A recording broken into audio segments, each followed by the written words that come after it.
Hi everyone, Mike here from Gimme Golf. As you may or may not know, I am a high handicapper sitting at an 18.9 currently.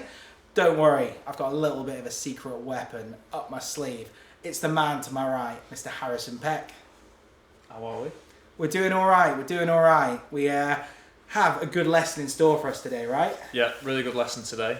So you've been working with me for nearly 12 months now? Yeah. So we've got Mike's pattern a lot better in that time, and today's just going to be a continuation of what we've been working on for the past 12 months.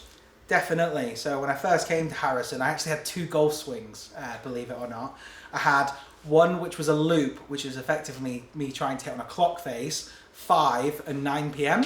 with the swing, which, how was that going for me? It was not going well. Yeah, I remember coming in and you were very kind at that stage about it, saying, well, we'll change that quite quickly. So I had that one, and my other one was being very, very over the top, you'd say. So yeah, sort of definitely. very overplaying, which led to a lot of fatting, which ultimately led to a pretty tough summer of golf in 2021, which is why I sought out lessons. So I'd say over the last year, we've really sort of worked on fixing that pattern. Yeah, definitely. You know, you've come for consistent lessons, you've gone away, you've taken what I've given you, and then you've gone and practiced it, which is the main thing. You've got those reps in, kind of under the guidance of myself, and you've had good deliberate practice, so that's why you've managed to change it so much. Yeah, and I'd say it's still been up and down for me as a player on the course. There's been a lot of times where I've wanted to throw in the towel during a round. I'd say there was that real eureka moment for me, which I text you quite a lot when golf's going for me, where I hit my first draw, and it was a deliberate draw,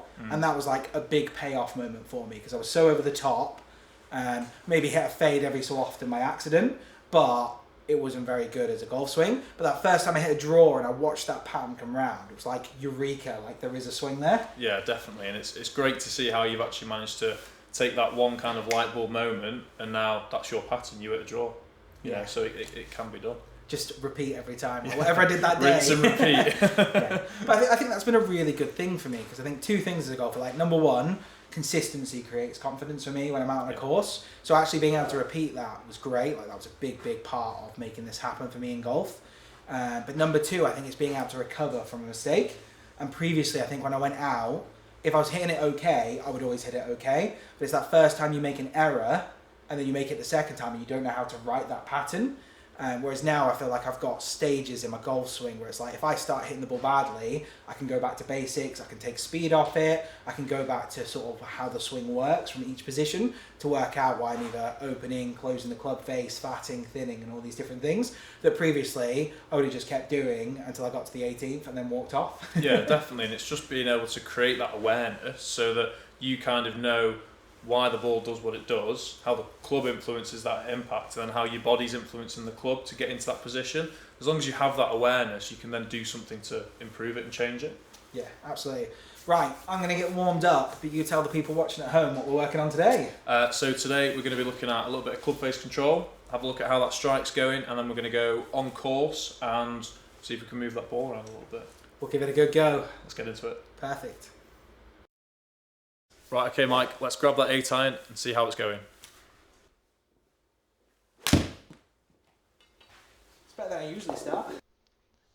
Right, so as Harrison said, we've got a cracking little video today, which is basically a full 1 hour lesson of me trying desperately to hit golf clubs better. So much more. It's a very cold, wet, windy and snowy January here in the UK, so I've been maximising the time at the Golfbays studio with Harrison, working on things, getting ready for hopefully a good 2023 season.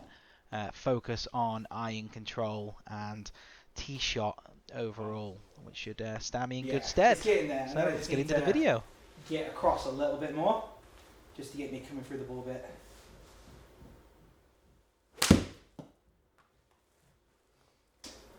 So I get here, and then usually I sort of come over the ball. I've been trying to work on more sort of coming down to throw myself through it. Is that right? Yeah. So what we tend to see, in like when we look at kind of like the way we look at 3D data and the way players move. So the majority of amateur golfers will get to the top, then their hands start travelling closer to the ball like this, and then they have to. Most of them stand up like that to try and fight it. So that's where your early extension and things come from, to shallow that club out. or they have to stay back, wait for the hands to pass, and it's a big out to in. So a really nice feeling.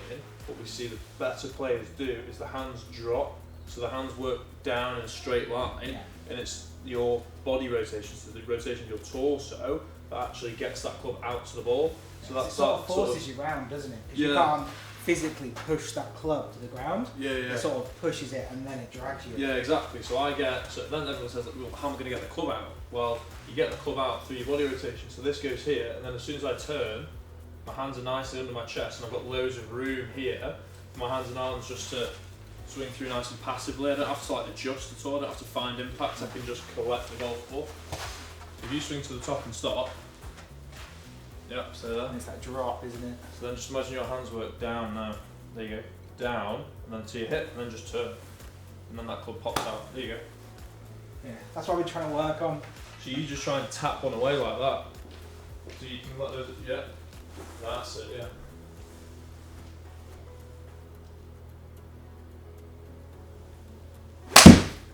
Well done.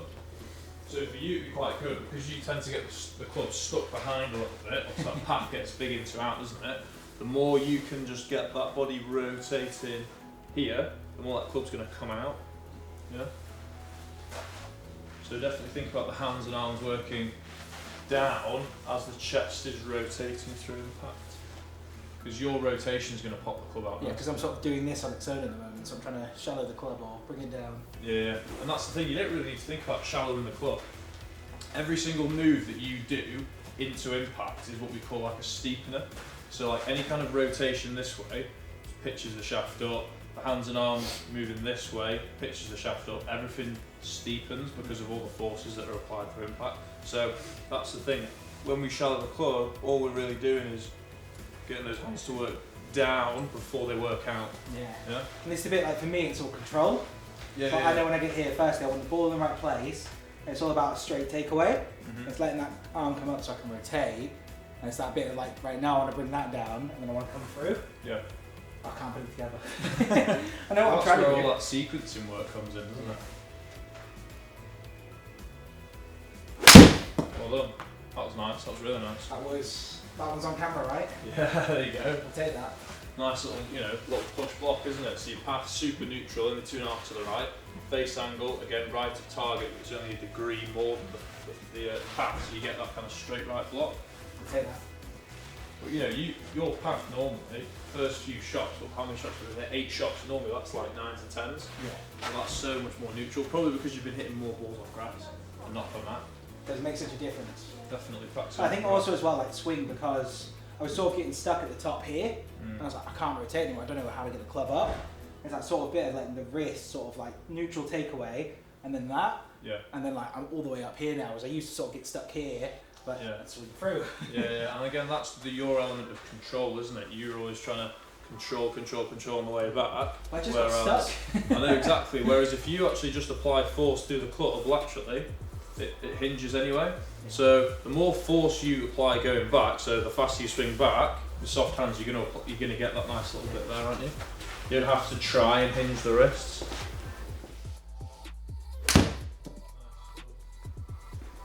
Really good. Oh yeah. Oh, there's gonna be a goal for me one day. 150 total, 142 carry, 5 path, good, face positive, but inside path, very good. Thank you. And what about spin? I guess that's the other thing I paid no attention to. Spin, it's one. As long as what we generally look for is the number on the bottom of the club, you kind of want it like 1,000 less than that. 1,050, what club's that? 8. 6 is fine. Take it. It's fine. It only. Nice. It's getting there.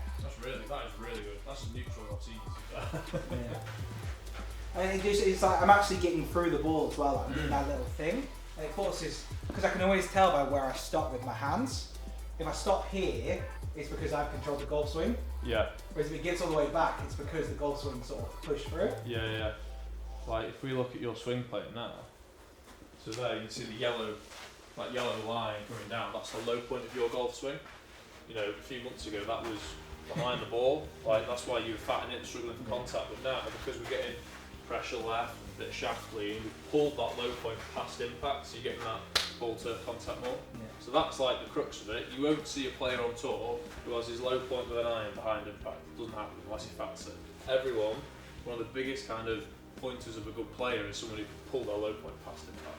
So the way you're starting to do that, that's going to increase that consistency of striking. So you're just going to make more better golf shots. Ripping up turf. Yeah, that's it. Getting some nice divots going.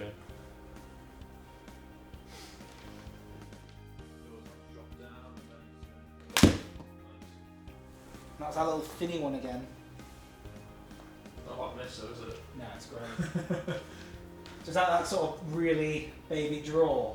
Yeah, exactly, yeah. You know, the perfect draw would be, so if you want a positive club path, so a path that's moving into out to the right, 5 degrees, perfect. The perfect draw would be to have the face angle number bisect the path number, and you're going to get like your perfect draw, but you know, there you've nearly done it, haven't you? You can see how good it is.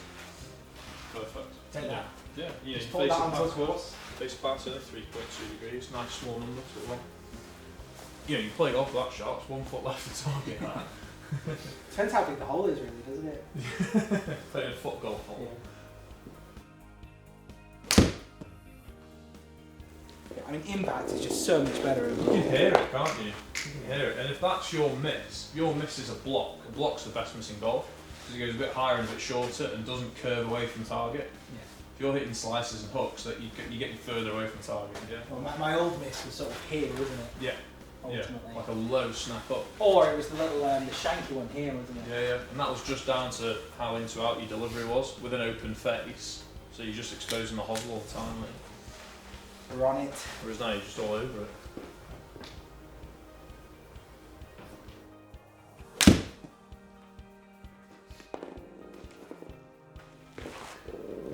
Yeah, fine. And then that's good. You know, if that's your left miss, it's a bit of an overdraw then. And that was that thin again, which is sort of Yeah. not getting down on the ball enough.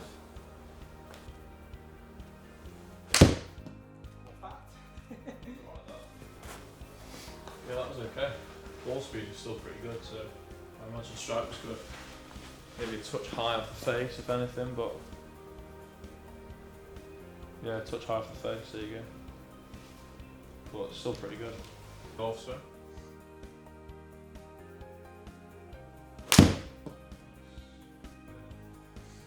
That was an accelerator. Yeah, it's perfect. Look at that. 154, 162 total with an 8 iron. Take them. And it's what? Not very far off the target. What's the side on that? 9 foot left. So on a PGA Tour field, you would gain maximum strokes on the strokes gain system with that. Like any, so from 150. Right, so here, obviously you've got bunkers on the left, haven't you? Yeah. So we'd want to be starting this on the right, especially if you curve the ball a little bit right to left. You don't want to be in these bunkers. So the best place to miss is here. So you need to be starting that golf ball a little bit right to target. But then it's about, yeah. And it's about feeling how far right to target you actually need to do it. Oh, here's another good question actually. So, as I'm getting better iron control, you swing different irons differently, if that makes sense. Like you don't need as much of a swing. I don't know if that makes any sense. So like, as I come down like my 4, Yeah. I have to get much more behind me Yeah. to sort of bring it down through. Yeah. How much do I need to do with my 9? Should it be the exact same swing as my 8 or? Yeah, so it's like with the longer irons, like 3, 4, 5 maybe, because it's a longer club, your swing plane is actually a little bit flatter. Yeah. So like a driver, you swing a driver quite long. So this feels like swing quite plane's steep. flatter. Exactly, yeah. So, and again, like the lie angles on that is more upright than a 4 or 5 iron, it's a bit less. So again, you're kind of swinging it around yourself as you normally do, but yeah, with the shorter irons, you don't necessarily, you can feel a bit more up and down, the longer stuff. Yeah. Well, it does, it's sort of like a clock face. It's like you sort of come to there with 9. Mm-hmm. It's like 4, I'm like somewhere over here. Yeah, that's what I feel like. On video, it probably won't look a lot different, but to you, it'll just feel a bit different because. Well, I still think I pause when I take my swings. Yeah, and remember, you're standing further away from them as well, aren't you? So it all has a bit of an effect on your playing. Right. Let's try and miss right. Yeah, just feel Ah, right. Maybe because we created the kennel, and this is like a temporary platform. Do you know what, distance wasn't bad on that. That's pretty good, that. Try to Hit a couple accentuate to it. each one. Right, I'm going to try and sort of get this centre like that. So I'm going to aim at the flag, but I'm going to try and not miss left. Okay. See what happens. You okay if I go a bit over? Alright, cheers. Strike. Oh, that's the one. I mean, Perfect. this. Yeah, perfect. It's a great shot. Put it in front of you as well. Better start line. Was now we're just trying to tan the thing. There you go. Perfect.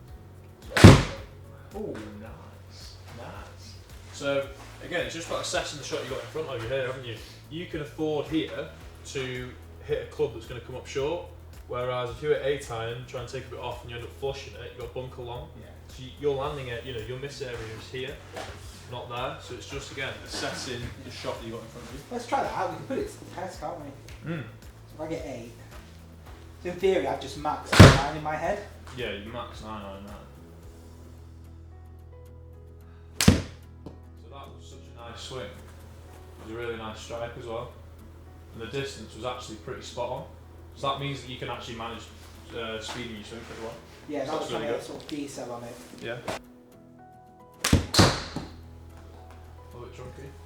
A little bit. Very, None of the course very left. chunky. None of the course Doesn't left. matter, right? Christ.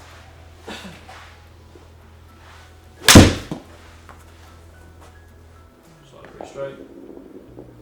Nice. Ooh. Just. Close. It was. It should have been in. But that's what I'd want to do. I'd sort of almost want to take it on, but Yeah. force the miss left rather than forcing the miss right. So the thing is for me, if that ball starts right and don't come back, Yeah. yeah. So you've got to That's think about. the worst mistake, You've isn't got to it? think about if you've got to think about a 3-way miss. Yeah. So you've got 3 possible outcomes here. You either hit it right, it goes in the water. You hit it, if you're aiming at the flag there, you can hit it right, it goes in the water. Hit it straight, you're on the flag. Pull it, you're on the green. But we want all 3 You wanna options take to be the in worst play. out. So you've got to aim left so that if you push it, you're on the flag. Hit it straight, you're on the green. Pull it, you're just off, and you've got a nice chip. Yeah, that's course management 101. Is 3 possible outcomes to be in play. Yeah. That's why I'm in 18 handicap. So I just hit the pin on. Take it all. It's the worst that can happen. You come here to lay up. It's a big hit that. Big hit on my 54. Yeah.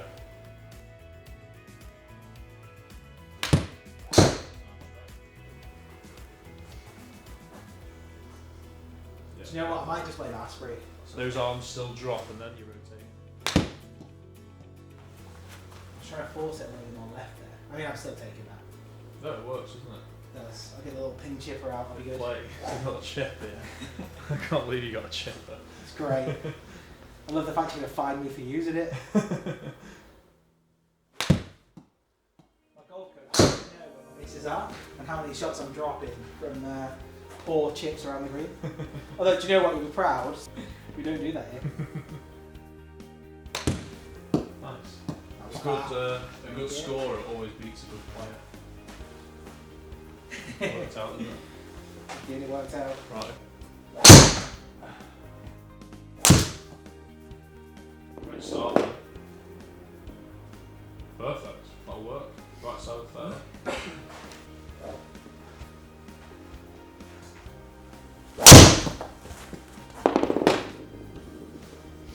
It's good for hands, isn't it? Stop. Yeah. That's a good one. Where's that hitting on the face? That fucking coming.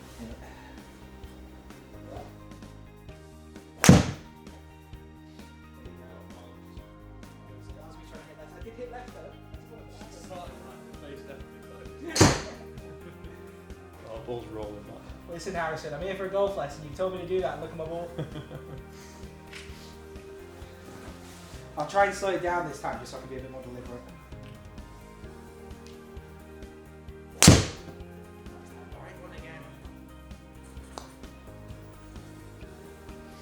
So on this next one, try and feel as though, imagine the toe of the club reaches the ball first at impact.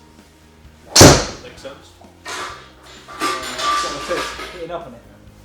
Yeah, so you're still hitting up on it, but we want to feel like the toe of the club, so set up, club in your hands. So you get to feel like the toe of the club reaches the ball before the heel.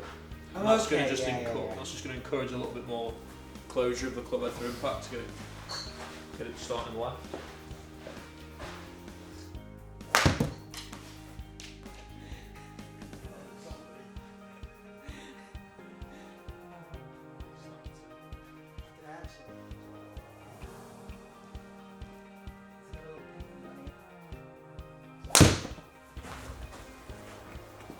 bit too far right.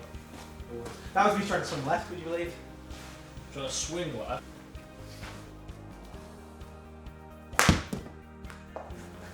I'm gonna kill myself. Low point's just a bit too far behind the ball.